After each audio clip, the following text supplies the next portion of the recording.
Hello guys, good morning. দেখতে পাচ্ছ guys, আজকে সকালটা ভাই কেমন লাগছে দেখতে। চারিদিকটা পুরা ভাই কুয়াশায় ভরে আছে।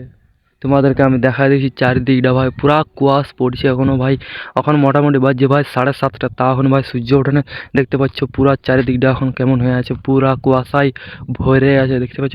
আর এদিকে কিন্তু এই সাইডে কিন্তু একটা গাড়ি আছে, ঠিক আছে, তোমরা হয়তো দেখতে পাচ্ছ না, এই দিকটাতে আছে, ঠিক আছে। আর এখন মাটির লুটু খুঁজছে ওই সাইডটাতে আছে, তোমরা দেখতে পাবে না, ঠিক আছে। আমি দেখতে পাচ্ছি কিন্তু ক্যামেরাটায় তোমরা বুঝতে না পারবে, ঠিক আছে। দেখতে পাচ্ছি এখানে একটা গাছ আছে, খেজুর গাছ, সব ব্লার হয়ে যাচ্ছে দেখতে পাচ্ছি ভাই। কি বলবো আর তোমাদেরকে, দৃশ্যটা দেখতে পাচ্ছ আজ সকালে সকালে দৃশ্যটা ভাই কিছুটা এরকম দেখতে, কিন্তু এখন তোমরা ভাববে এখন ভোর ভোর হয়ে আছে, ঠিক আছে। তোমরা ভাববে এখন ভাই 4টা হ্যাঁ 4টা কিংবা 5টা এমনি হয়তো বাজছে, তোমরা ভাববে, কিন্তু 4টা 5টা না, এখন ইয়ার পর বলো নাকি 8টা বাজতে আসে, ঠিক আছে।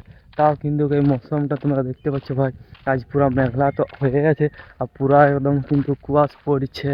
এইটা এখন কতক্ষণ তো থাকবে কে যেন বলতে বলতে তো পারছি না। দেখতে পাচ্ছি আমার চুলগুলা মনে হচ্ছে টুকু মনে হচ্ছে কুয়াশ হয়তো ভরে গেছে, দেখতে পাচ্ছি আমার চুলটা মনে হয় তোমরা সাদা সাদা দেখতে পাচ্ছি, হয়তো সাদা সাদা চুলটা বিচ্ছি ভাই। কতক্ষণে কুয়াশটা ছাড়বে আমি কোনো বুঝতে পারছি না, ঠিক আছে। তো এরপর আমি ঘর যাই এখন। তো তোমাদেরকে আমি এটাই দেখা পাচ্ছিল, ঠিক আছে। ধন্যবাদ দেখার জন্য।